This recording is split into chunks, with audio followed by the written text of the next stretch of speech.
মাফ করে দাও, মাফ করে দাও।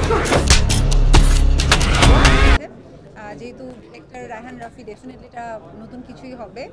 আর সেই সাথে ইমন ভাইয়াকে অনেক দিন পর নিউ লুকে দেখেছি, তো এইটা একটা বিষয়। এবং আমি ফার্স্ট ট্রেইলার দেখে ইমন ভাইকে ফোন করে বলেছিলাম যে তোমাকে একদম অন্যরকম লাগছে, সো আই হোপ যে এই কাজটা খুব ভালো হবে। এবং সারিকাকেও নতুন লুকে দেখেছি। আর এই কারণেই আসলে তিনটা মানুষই আমার খুব কাছের, যার জন্য আর এবং ট্রেইলার এত বেশি ভালো লেগেছে যে আজকে প্রিমিয়ার শোতে আমি মিস করতে চাইনি। সো আমার কাজ ছিল, সেখান থেকে আমি তাড়াতাড়ি চলে এসেছি যে আজকে এই শোটা আমি দেখবো।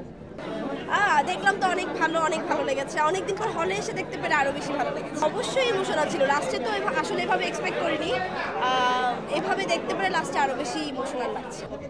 আমার কাছে তো অনেক ভালো লেগেছে এবং অনেক এক্সাইটিং ছিল, বিকজ আমি আগেও বলেছি যে এটা আসলে আমার প্রথমবার হলে এসে কোনো ওয়েব ফিল্ম অথবা সিনেমা দেখা, সো ভালো লাগছে আমার কাছে। স্পেশালি আমি সারিকা আপু এবং ইমন ভাইয়ের অনেক বড় ফ্যান সিন্স বাংলা লিঙ্ক। আমি ছোটোবেলায় বাংলা লিঙ্কের টিভিসি দেখতাম এবং ওই টাইমে অনেস্টলি আমি খুব ইন্সপায়ার হতাম ওনাদেরকে দেখে। ইনফ্যাক্ট আমি এরকমও আছে যে আমি ওনাদের হেয়ার কাট তখন অনেক পপুলার ছিল, স্পেশালি সারিকা আপুর, শখ আপুর একটা হেয়ার কাট ছিল, অনেক পপুলার ছিল, তখন আমি এরকম করে সাজা ট্রাই করতাম। সো আজকে আসলে সেই জায়গা থেকে আমিও নিজে একজন অভিনেত্রী হয়ে ওনাদের কাজ দেখতে আসাটা, এটা আসলে মানে ডিফারেন্ট একটা এক্সপিরিয়েন্স। এই যে মাত্র বলতেছিলাম মায়া দেখে মানে I feel like crying. Last ইয়াগুলো আমি দেখতে পাচ্ছিলাম না, আমি কিন্তু খুব এখন ইমোশনালি খুবই ড্রেঞ্চড এই মুহূর্তে।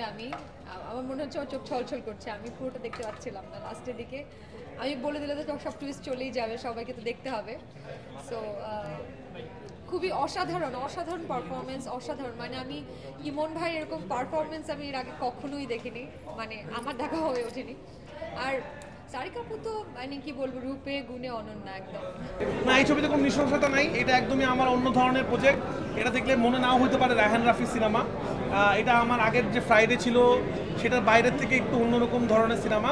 তো আমি যেটা বলবো, আমার যেটা মনে হয় সিনেমা দেখার কথা না বলি, শুধু এতটুকু দর্শকদের উদ্দেশ্যে বলি, আপনাদের মাধ্যমে যে দর্শকদের কাছে যাবে, এটা তুমি অন্য ধরনের একটা ওটিটি ফিল্ম, যে ধরনের সাবজেক্টে আমি আগে কখনো কাজ করিনি এবং খুবই মানবিক গল্প। আপনারা দেখেন, আপনাদের ভালো লাগবে।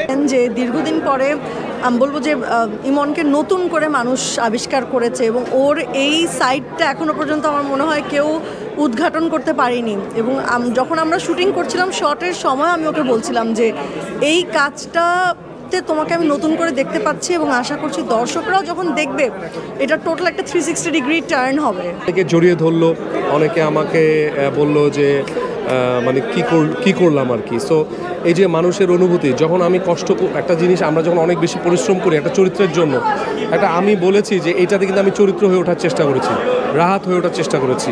একদম এই যে ড্রাগ অ্যাডিক্টের যে ক্যারেক্টার, এইটা রিয়েলিস্টিক করার জন্য আমি কিন্তু অনেক স্টাডি করেছি।